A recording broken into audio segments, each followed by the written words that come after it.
Leeds test match में team India को शर्मनाक हार का सामना करना पड़ा है। लीड्स टेस्ट मैच के पहले दिन इंडियन टीम ने दमदार बल्लेबाजी करके इंग्लैंड को घुटनों पर ला दिया था, लेकिन जब पांचवें दिन पूरी तरह से मैच खत्म हुआ तो यहां पर जो जीत मिली है वो हिंदुस्तान को नहीं, वो इंग्लैंड को मिली है। और अब सवाल खड़ा हो रहा है कि टेस्ट क्रिकेट में इंडियन टीम का पिछले एक साल में बंटाधार क्यों होता जा रहा है, और अगर आप इन 5 निकम्मों को नहीं हटाओगे तो टीम इंडिया को नहीं बचा पाओगे। जी हां, मैच हार गए। और कौन है हिंदुस्तान की हार के गुनहगार, इस रिपोर्ट में आपको उनके एक एक करके नाम बताते हैं। सबसे पहले यहां पे नाम आता है कोच गौतम गंभीर का। इनकी कोचिंग में पिछले 9 टेस्ट मैच में से आप 7 मैच अब हार चुके हो। 3 न्यूजीलैंड के खिलाफ हारे, 3 आप ऑस्ट्रेलिया के खिलाफ हारे और 1 अब आप इंग्लैंड के खिलाफ हार चुके हो।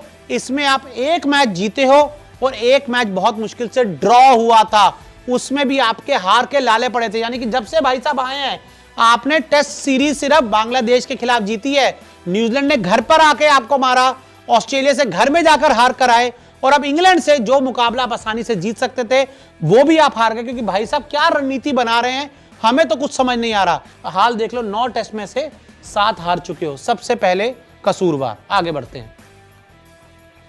मोहम्मद सिराज पहली पारी सिर्फ 2 विकेट, वो भी अंत में आए जब सब कुछ लुट चुका था, खत्म हो चुका था, और दूसरी पारी में भी इनका फ्लॉप शो देखने को मिला। ऑस्ट्रेलिया में फ्लॉप, इंग्लैंड में फ्लॉप, युगांडा में फ्लॉप, अफ्रीका में फ्लॉप, जहां लेके जाओगे वहां भाई साहब फ्लॉप हैं। टेस्ट क्रिकेट में 0 हैं, बिल्कुल बहुत बड़े 0 हैं। पहली पारी 2 विकेट, जब सब खत्म हो गया दूसरी पारी में कब इन्होंने शुरुआत में आपको सफलता दिलाई है? कब आपने शुरुआत से अटैक किया है कि बुमराह के साथ मिलकर 1-2 विकेट मैं लेता हूं जिससे बुमराह को थोड़ी मदद मिलेगी? नहीं, आते हैं जाते हैं, आते हैं जाते हैं, कुछ नहीं कर पाते हैं। रविंद्र जडेजा पहली पारी कोई विकेट नहीं, और दूसरी पारी में भी जो हाल था इन भाई साहब का आपने देख लिया।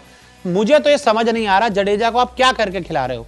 क्या वो बल्लेबाजी कर सकते हैं इसलिए खिला रहे हो, या मतलब क्या माइंडसेट है जडेजा को लेकर? अश्विन तो थैंक यू हो गए, कुलदीप यादव आपकी टीम में प्रॉपर स्पिनर है, उनको नहीं खिलाना, लेकिन एक पार्ट टाइम स्पिनर को खिलाना है आपने। अर्शदीप को बाहर बिठाते हो, कुलदीप को बाहर बिठाते हो, ये गेंदबाजी में कुछ नहीं कर पाते, रन भी नहीं बना पाते, इसीलिए आप मैच हार जाते हो। तो ये एक और आपके कसूरवार हैं। आगे बढ़ते हैं। करुण नायर पहली पारी 0 रन, दूसरी पारी 20 रन। इंडियन टीम पहली पारी में आप आखिरी के जो 7 विकेट थे 40 रन पे गंवाए, उसमें से ये भाई साहब भी जिम्मेदार थे। दूसरी पारी में 31 रन पर 6 विकेट गंवाए, ये भाई साहब फिर जिम्मेदार थे। इनके ऊपर जिम्मेदारी थी 5वें छठे नंबर पर आकर पूंछ के साथ अच्छी बल्लेबाजी करने की। इन्होंने मौका मांगा था ना, dear cricket give me 1 more chance. IPL में चांस मिला, हाल देख लिया। इंडियन टीम के लिए चांस मिला, हाल देख लिया। आगे बढ़ते हैं। शार्दुल ठाकुर पहली पारी इनको कोई विकेट नहीं मिला। क्या सिर्फ दूसरी पारी में जब सब कुछ खत्म हो जाएगा तब आप आओगे, अपनी गेंदबाजी का जादू दिखाओगे, फिर विकेट लेके जाओगे? पहली पारी में आपको कोई विकेट नहीं मिला। शुरुआत में भी आपने जिस तरह से रन खाए हैं, वो भाई साहब इतने बुरे हालात किसी गेंदबाज के नहीं। जितने आ रहे थे चौका खा रहे थे, आ रहे थे चौका खा रहे थे, वो तो ठीक है, अचानक आपको 2 विकेट मिल गए, ऑल ऑफ अ सडन मिल गए। लेकिन मेन गेंदबाजों का काम होता है शुरुआत में विकेट दिलाना, टीम पर दबाव बनाना। जब सब कुछ लुट जाए, सब कुछ खत्म हो जाए, सब कुछ ओवर हो जाए, उसके बाद आकर अपनी बचाने के लिए 2 विकेट मिल जाए तो उसका क्या मतलब है? उसका कोई मतलब नहीं है। आप इस टेस्ट मैच को हार गए हो, एक ऐसा टेस्ट मैच जिसमें आपने पहली पारी में 6 रनों की बढ़त ली। आपके 5 प्लेयरों ने 100 बनाए भाई, उसके बावजूद मतलब 500 आए। ऋषभ पंत ने तो 2 बार बनाए। पहली पारी में शुभमन ने बनाया, यशस्वी ने बनाया, पंत ने बनाया। दूसरी पारी में राहुल ने बनाया, पंत ने बनाया। 500 मारे आपने इस टेस्ट मैच में, उसके बाद भी आप इस मैच को हार गए हो। क्यों हारे हो? कप्तान साहब क्या कर रहे हैं पता नहीं, किस रणनीति, कोच साहब क्या कर रहे हैं किसी को पता नहीं, क्या टीम बना रहे हैं, क्या रणनीति लेकर जा रहे हैं, अभी कुछ नहीं पता। लेकिन आप मैच हार गए हो, इंग्लैंड में हार गए।